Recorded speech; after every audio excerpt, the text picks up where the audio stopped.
जय भीम वाला था, इसलिए मेरे पिता ने उसे मार दिया।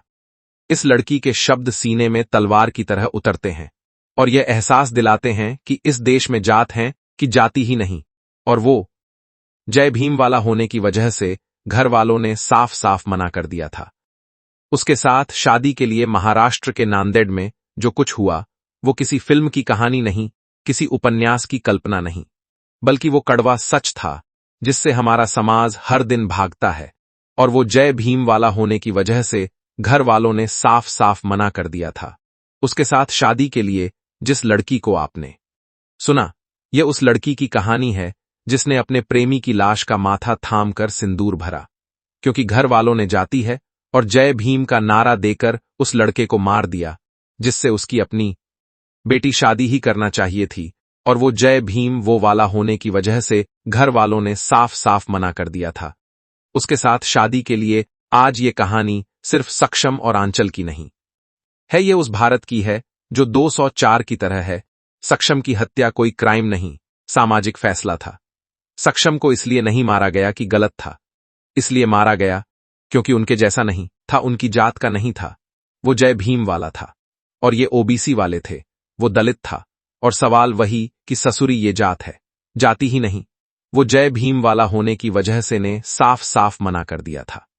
उसके साथ शादी के लिए आंचल ने अपने हाथों में आखिरी बार उसके नाम का दीपक जलाया, उसकी लाश के पास बैठकर खुद को सुहागन बनाया और उसकी लाश से शादी कर ली।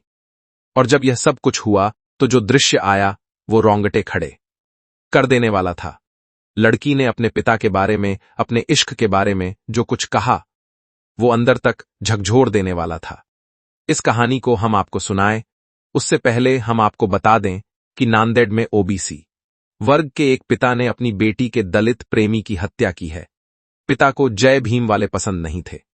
हालांकि इस कहानी में जो बड़ा पहलू है वो यह है कि लड़की भी ओबीसी ही बैकग्राउंड से आती हैं। और ओबीसी क्या, अगर आप फुल फॉर्म जानते हैं तो अंदर बैकवर्ड क्लासेस, यानी लड़की जो है वो भी बैकग्राउंड कम्युनिटी से थी। ओबीसी वही समाज जहां से लालू जी आते हैं, अखिलेश यादव जी आते हैं।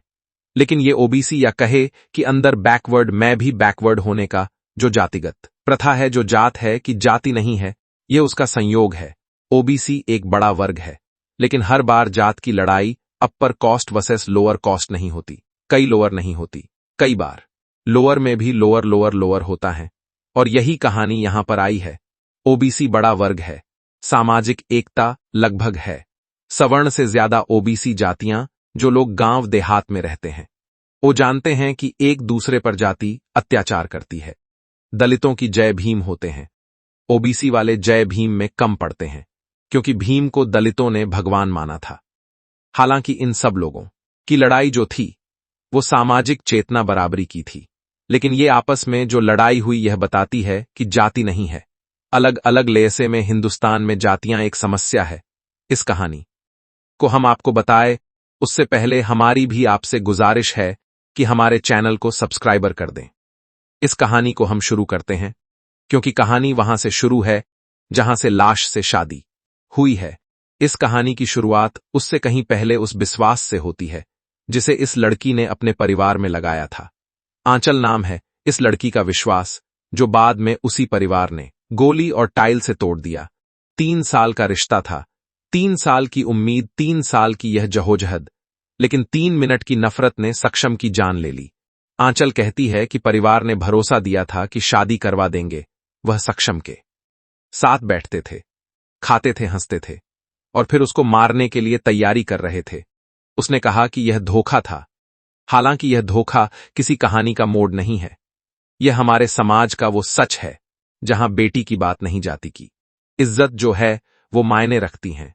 सक्षम बौद्ध था, जय भीम वाला, और यही बात उसकी मौत का घोषणा पत्र बन गई।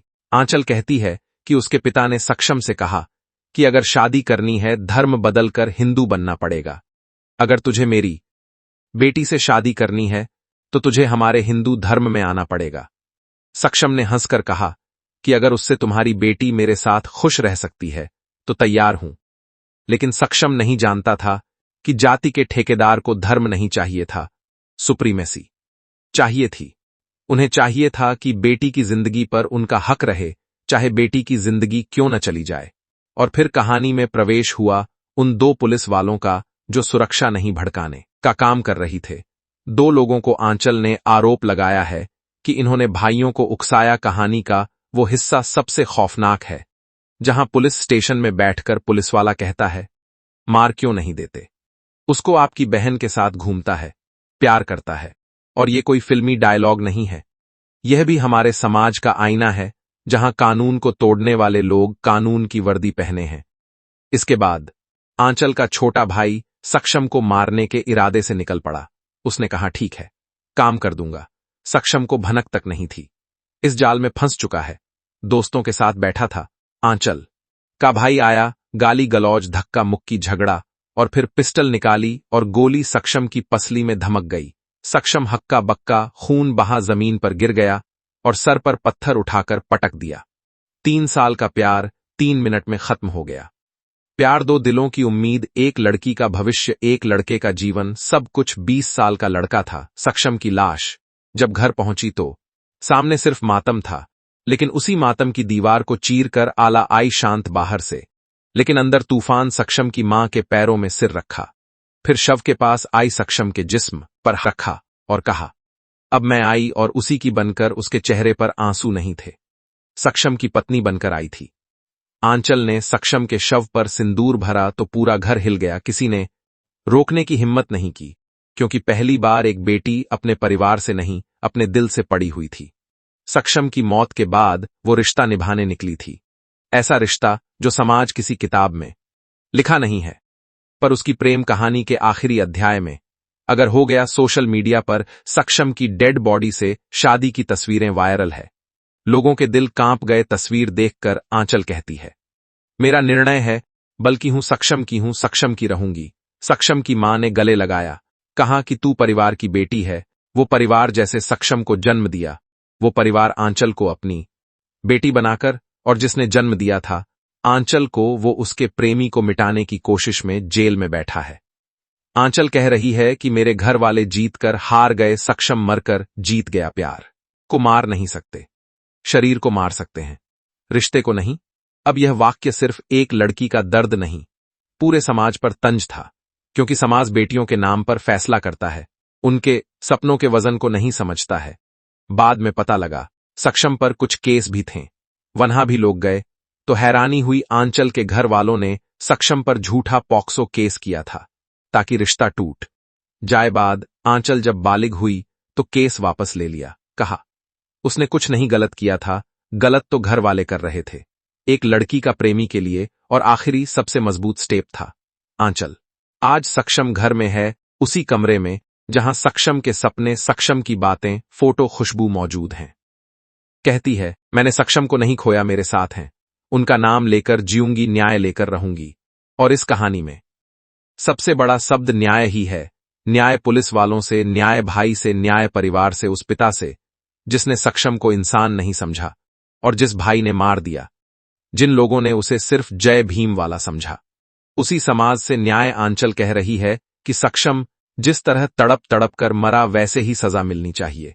मैं चाहती हूं कि फांसी मिले। यह सिर्फ प्रेमिका की मांग नहीं है, नागरिक की आवाज है, वो आवाज जो हर लड़की के लिए उठ रही है, जिसे समाज ने गुलाम समझा है।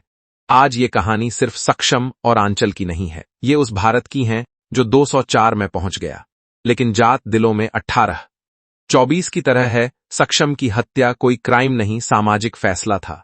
सक्षम को इसलिए नहीं मारा गया कि गलत था, इसलिए मारा गया क्योंकि उनके जैसा नहीं था, उनकी जात का नहीं था, वो जय भीम वाला था। और ये ओबीसी वाले थे, वो दलित था, और उसके बाद भी प्रेम करने की हिम्मत कर रहा था। आंचल ने दिखा दिया कि जाति का अहंकार कितना बड़ा हो, एक लड़की का प्यार उससे ऊपर उठ जाता है। सक्षम की मौत ने आंचल को नहीं तोड़ा, उसे हथियार बनाया। सक्षम की लाश से शादी की सिर्फ विद्रोह नहीं, उस जाति व्यवस्था के खिलाफ खड़ी एक बेटी का शोर है, जिसकी गूंज आने वाले सालों तक सुनाई पड़ेगी। और उम्मीद करते हैं इस कहानी का सबसे बड़ा हिस्सा न्याय मिलेगा, सक्षम को, आंचल को, उसके परिवार वालों को। अब सवाल भी ससुरी ये जात है, ये जाति ही। दोस्तों, वीडियो अच्छा लगा हो तो चैनल को सब्सक्राइब करें।